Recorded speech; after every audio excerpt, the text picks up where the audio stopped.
सिवाय भगवान को किसी और पर गलत निगाह से नहीं।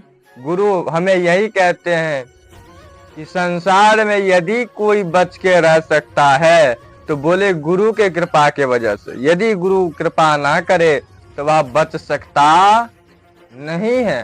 कहते हैं कि भगवान श्री कृष्ण ने भी गुरु बनाए, राम जी भी गुरु बनाए। अच्छा बोलो, भगवान श्री कृष्ण का गुरु कौन है महाराज? नहीं पता? भगवान श्री कृष्ण जी को गुरु जी का नाम श्री सांदीपनी ऋषि, और भगवान राम जी को गुरु का नाम वशिष्ठ जी है कि नहीं? इसलिए गुरु एक ऐसे महत्वपूर्ण चीज है। कहते हैं जो एक बार गुरु मंत्र ले लेता है वह कभी पुनः 84 लाख के योनि में नहीं जाता। ऐसा हमें विश्राम सागर के 3 अध्याय में पढ़ने को मिला। और एक बार फिर मैं आप सभी को कहता हूं कि आप सभी को गुरु पूर्णिमा को हार्दिक हार्दिक शुभकामनाएं। इसीलिए अपना गुरु को सम्मान कीजिए, अच्छे अच्छे नाम जाप कीजिए, भगवान को भजन कीजिए। और गुरु आपको गुरु मंत्र के समय जो बात कहे हैं उस बात को ध्यान करके गुरु को आराधना, गुरु को पूजन, अर्थात गुरु यदि पास गुरु है तो उनके पास जाइए, उन्हें पूजा कीजिए। और यदि गुरु नहीं है तो बोले मन से ही प्रणाम करके अपने गुरु जी को शरणागत हो जाइए महाराज।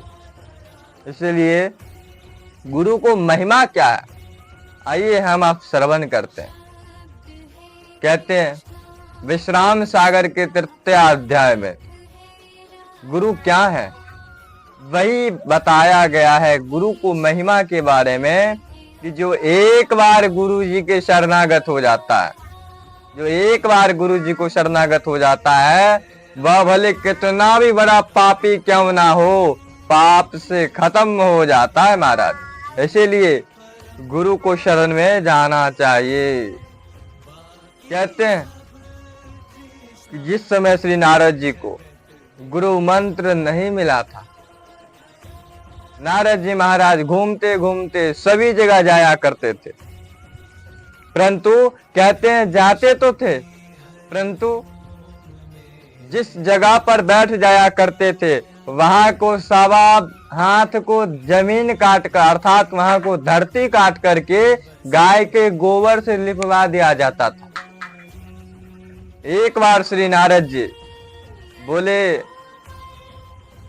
चलो बैकुंठ चलते हैं।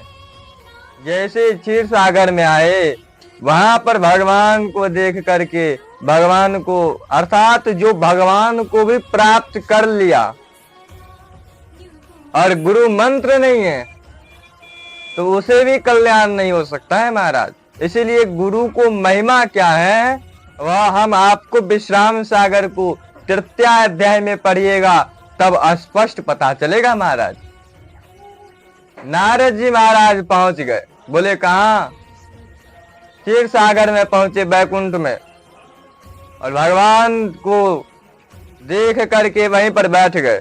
नारद जी बहुत समय तक कुछ बात करते रहे, भगवान से मिले, और बात करने के बाद श्री नारद जी बोले, जैसे ही बैकुंठ से उठ करके जाने लगे, नारद जी जैसे उठ करके जाने लगे तो भगवान को पार्षदों ने, जहां पर नारद जी पलाथी मार करके बैठ गए थे, वहां को 1.25 हाथ को धरती काट करके गाय के गोबर से निपवा दिए। नारद जी को बड़ा आश्चर्य लगा।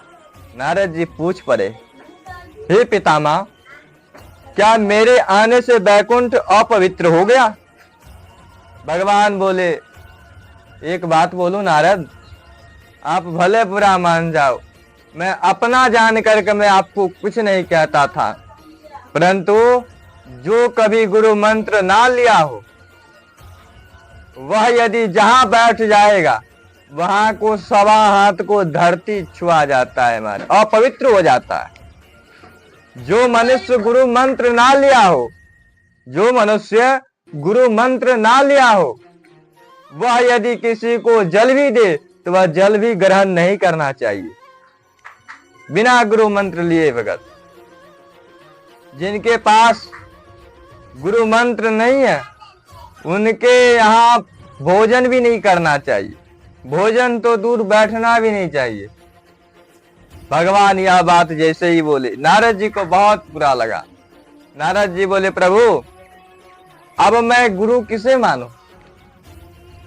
भगवान कहे जो तुम्हें प्रातः काल, कल सुबह प्रातः काल जो तुम्हें मिल जाए उसी को तो गुरु मान लेना। अब तो महाराज नारद जी वहां से निकल पड़े, बोले ठीक है। नारद जी जैसे ही घूमते घूमते निकल पड़े और भगवान स्वयं एक निषाद का रूप धारण करके, जिसे धीवर कहा जाता है, मल्लाह, प्रातः काल मल्लाह का रूप धारण करके हाथ में जाल लेकर के वहां नदी के किनारे से जा रहे थे। जैसे ही जा रहे थे नारद जी को बात याद आ गया कि जो मिल जाए उसी को गुरु मान लेना। अब तो नारद जी संकोच में आ गए, अरे कोई पंडित मिलने के वजह से यह निषाद मिल गया, यह हमें क्या गुरु मंत्र देगा।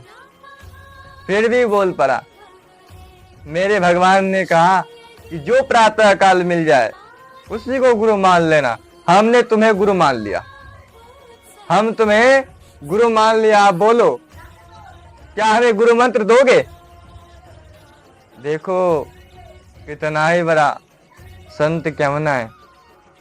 परंतु कहते हैं जो उस टाइम नारद जी को यह बात को मन में था कि मैंने भगवान को दर्शन कर रखा और यह सांसारिक भौतिक आदमी मनुष्य है, ये निषाद, यह क्या हमें गुरु मंत्र देगा? यह सोच करके उनसे बोल रहे हैं क्या तू गुरु मंत्र दे सकते हो हमें? अब तो महाराज निषाद बोल पड़े, महाराज आप तो बड़े ऋषि हैं, मैं आपको कैसे गुरु मंत्र दे सकता हूं? बोले भगवान ने कहा, बोले दो गया नहीं। वहां पर भी दावी से ही बात कर रहे हैं महाराज। और एक बात को याद रखिए ना, कितना ही बड़ा संत क्यों ना हो जाए, जिनको बोलने को ज्ञात नहीं, जिनको बोलने का संघर्ष नहीं, जिनको बोलने का किसके पास क्या बोलना यह यदि ज्ञात नहीं है, तो मानिए वह कोई कितना ही बड़ा संत क्यों ना, भले 100 बार भगवान का दर्शन क्यों ना किया, वह संत से थोड़ा दूर रहने में भला है मतलब। क्योंकि कहते हैं शब्द संभाल के बोलिए, शब्द संभाल के बोलिए, शब्द का हाथ ना पाओ, एक शब्द औषधि करे, एक शब्द करे घाव। शब्द एक ऐसा चीज है जो यदि संभाल करके बोल दिया जाए तो शायद मने क्या होता है, बोलिए ना, शायद मने मौत होता है। परंतु यदि कोई शहद को यदि पी लेता है तो कहता आहा आनंद आ गया। क्यों? क्योंकि मीठा है। और शब्द को संभाल करके जो मनुष्य बोलते हैं उनको शब्द श्रवण करने मात्र से ही लगता है कि साक्षात्कार भगवान को दर्शन हो गया। परंतु आज देवर्षि नारद जी ने कहा क्या तुम्हें गुरु मंत्र दे सकते हो? निषाद ने कहा आपको यदि आज्ञा हो, भगवान यदि चाहते हैं तो मैं यही कहता हूं कि राम नाम आप जपिए, और दूसरा हमको लगता है कि इससे ज्यादा हमसे कुछ भी नहीं हो पाएगा। बोले ठीक है। वहां से नारद जी निकल पड़े। जैसे ही बैकुंठ में पहुंचे, प्रभु आज हमने गुरु मंत्र ले लिया। बोले गुरु मंत्र ले लिया, हमें पता तक नहीं। अरे ये कैसा गुरु मंत्र था? बोले आपको भले ही ना पता हो, परंतु हमने गुरु मंत्र ले लिया। भगवान बोल पड़े एक काम करो, आपने क्या क्या कर गुरु मंत्र लिया था? बोले ये क्या गुरु मंत्र दे सकते हो? क्योंकि ब्राह्मण के मिलने की वजह से तुम निषाद होकर के मेरे सामने आ गया। अब तेरे से ही गुरु मंत्र लूंगा। क्या कोई शिष्य गुरु से ऐसा वार्तालाप कर सकता है? आप बोलो। एक काम करो, मैं खुद तुम्हें गुरु मंत्र दिलवाने के लिए जाऊंगा। अब तो महाराज भगवान विष्णु जी और श्री नारद जी मनुष्य को रूप धारण करके एक निषाद के पास पहुंचे। निषाद भाई जो नाव पर बैठ गए थे, जैसे ही बैठे कहते हैं भगवान पहुंच गए, बोले भाई आप इसे गुरु मंत्र दे दो। निषाद ने कहा आप ब्राह्मण हैं, मैं आपको कैसे गुरु मंत्र दे सकता हूं? बोले नहीं, आप ही को गुरु मंत्र देना पड़ेगा। तब जाकर के भगवान ने कहा आप गुरु मंत्र दो, और निषाद राज को चरण धुलवा करके नारद जी महाराज को आचमनी करवाया गया, और नारद जी को राम नाम गुरु मंत्र कान में दे दिया गया। कहते हैं कि गुरु को वह महिमा है कि गुरु भले कोई भी कास्ट से क्यों ना हो, गुरु एक ऐसे हैं जिनको दर्शन करने मात्र से बोले भगवत जो स्मरण हो जाए उसे ही गुरु कहते हैं।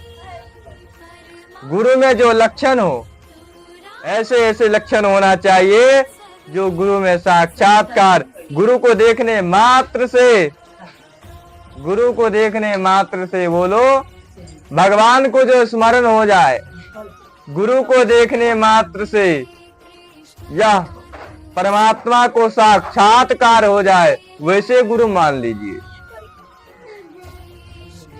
इसलिए गुरु को बहुत महिमा है। श्री नारद जी को गुरु मंत्र मिल गया, उसके बाद नारद जी महाराज पवित्र हो गए। बोले प्रेम से श्री भगत भगवान की जय, श्री सतगुरुदेव भगवान की। गुरु को वह महिमा है, क्योंकि गुरु के बिना कोई नहीं तर सकता है महाराज।